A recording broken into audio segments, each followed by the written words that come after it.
You've come home after a long day. Your dog ran to the door, wagged his tail, jumped all over you, and you assumed he was fine. Most owners do. But there's a huge difference between a dog that's happy to see you and a dog that's been suffering all afternoon waiting for that moment. And the worst part, the signs that show your dog is feeling deeply lonely are so subtle, so silent, that almost no owner ever notices them. Today, I'm going to show you 5 of those signs, and I need you to pay close attention to number 4, because it's the one most people confuse with affection, when it's actually a cry for help. Before we go on, let me ask you something. Did you know that dogs are not naturally solitary animals? They evolved in packs, where being alone meant real danger, predators, hunger, death. Isolation for the canine nervous system isn't simply boring, it's an existential threat. So when your dog stays home alone for hours every day, his brain doesn't process that as "my owner went to work." He processes it as abandonment every single time, and that stress builds up silently inside his body and his behavior. If understanding this is making you look at your dog differently right now, hit subscribe. That's how we get this message to more owners who want to love their dogs the right way. Sign number 1. He destroys things, but only when you're not home. You come back to find the couch chewed up, the rug torn apart, the trash scattered across the hallway. And your first reaction is frustration, right? You think he's disobedient, stubborn, doing it out of spite. But here's what canine psychology actually says about this. Destruction in the owner's absence is not defiance. It's separation anxiety in action. When a dog's brain goes into alarm mode from being alone, it needs to release the cortisol and adrenaline flooding through his body. Chewing, tearing, scratching. These are emotional discharge mechanisms. It's literally the dog trying not to have a nervous breakdown. What you can do: enrich his environment before you leave. Leave mental enrichment toys like Kongs stuffed with frozen peanut butter. Associate your departure with good things. Instead of a dramatic goodbye, leave calmly and let him find something special. This doesn't solve the loneliness, but it gives his brain an anchor. Sign number 2. He barks or cries for long stretches after you leave. You never hear it because you're gone, but your neighbors hear it. The building manager hears it, and more importantly, your dog is screaming for you. Prolonged vocalizations in the owner's absence are a clear sign of emotional distress. In the ancestral pack, a dog left behind would use vocalizations exactly like this to call the group back. It's pure instinct. When this happens every single day, your dog isn't being noisy out of stubbornness. He's calling for help in a way that was hardwired into his DNA thousands of years ago. The solution involves gradual desensitization to your departure, training your dog to associate your absence with safety, not danger. Starting with departures as short as 30 seconds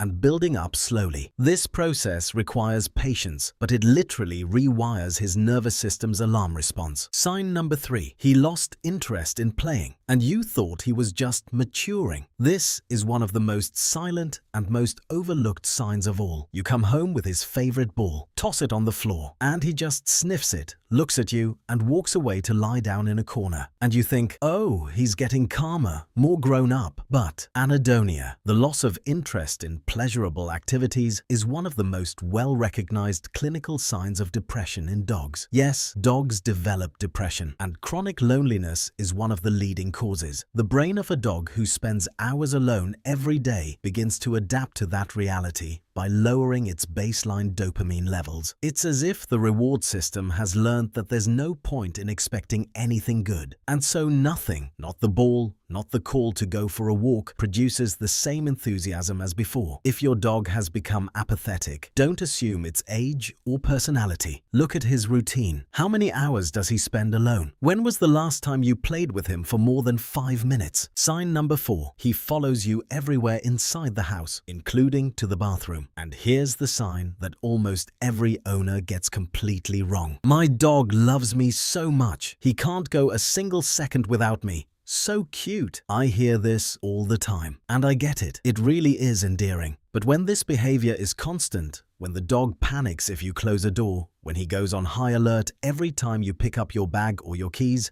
that's not love.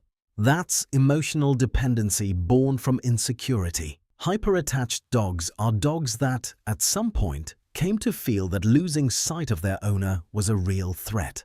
And their mind developed a constant surveillance mechanism. Never lose visual contact. Never be caught off guard by an absence again. This is the opposite of a secure, balanced dog. A truly secure dog can stay in a different room from his owner without distress because he trusts that his owner will come back. The dog that follows you to the bathroom is saying, in canine language, "I'm afraid you're going to disappear again." Speaking of which, does your dog follow you around the house like this? Tell me in the comments what his name is and the most unexpected room he's ever appeared in out of nowhere. I promise I'll read every single one. Sign number 5. He doesn't sleep well. And you never even noticed dogs sleep a lot. Everyone knows that. But there's a world of difference between a dog that truly rests and a dog that's in a constant state of alert even while sleeping. Dogs with high levels of chronic stress experience what behaviorists call non-restorative sleep. They fall asleep, but any noise, any movement wakes them instantly. They rarely reach the deep sleep stages where the body actually regenerates. You'll notice this in dogs that wake up multiple times through the night, that get up and pace back and forth for no apparent reason, or that sleep in alert positions, head raised, eyes half open, ears forward. A dog that doesn't truly rest wakes up with his nervous system already overloaded. Then the smallest trigger, a car horn, a noise in the hallway, produces a disproportionate reaction, and the anxiety cycle feeds itself. Your dog's sleep quality is a direct indicator of his emotional health. 5 signs. 5 ways your dog found to tell you what he can't say with words. Destruction, vocalization, apathy, hyper-attachment, fragmented sleep. Each one is a message, and the message is always the same. I need more of you. Not more toys, not more food, not more space. You. We live in a world that has normalized leaving dogs alone for 8, 10, 12 hours a day. And then we expect them to be happy, balanced, healthy, with 20 minutes of attention at the end of the day. But the dog in your home right now is not a decoration. He's not a burglar alarm.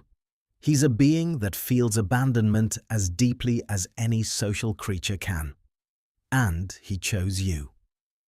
In the middle of all the confusion that human life causes in his mind, with the loneliness, with the noise, with the routines he doesn't understand, he chose you as the most important person in his entire world.